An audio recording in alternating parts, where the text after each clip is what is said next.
গতকাল লাউ রান্না করে এইটুকু বেঁচেছিল, এই খোসা রেখে দিয়েছি আর ওই লাউটুকু।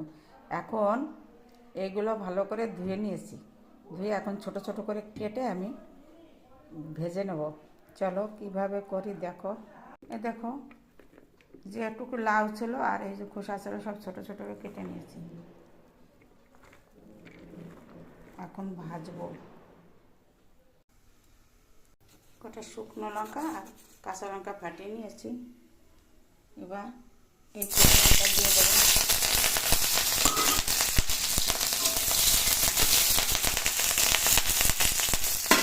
পরে তার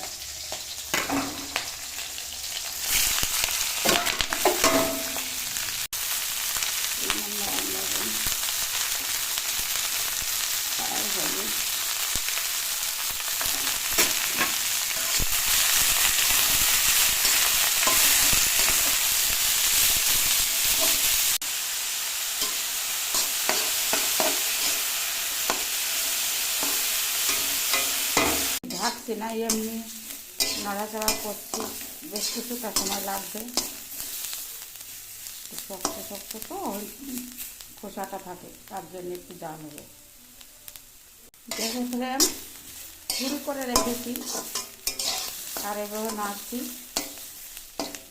আর একটু ভেজে নেওয়া প্রায় হয়ে গেছে। ভাজাটা একটু পোড়া পোড়া ভাজা ভাজা করে নেবো, তো খেতে ভালো লাগবে।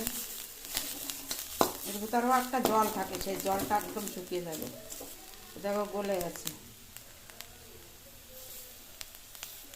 একদম হয়ে গেছে। তো তবু আমি ভাজছি নরম করা। ভাজা হয়ে গেছে, গ্যাস বন্ধ করে তুলে নেব।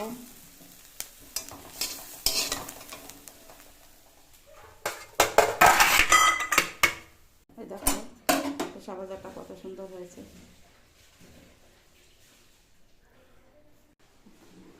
দেখো সাদা ভাত, কাঁচা লঙ্কা, লবণ, লাউয়ের খোসা ভাজা, আর এখানে পালং শাক রুই মাছ দিয়ে আর লাল ডাঁটা ভাজা। আজকের দুপুরে এইটাই হবে। চলো আজকের মতো টাটা, বাই। আবার দেখা হবে পরের ভিডিওতে।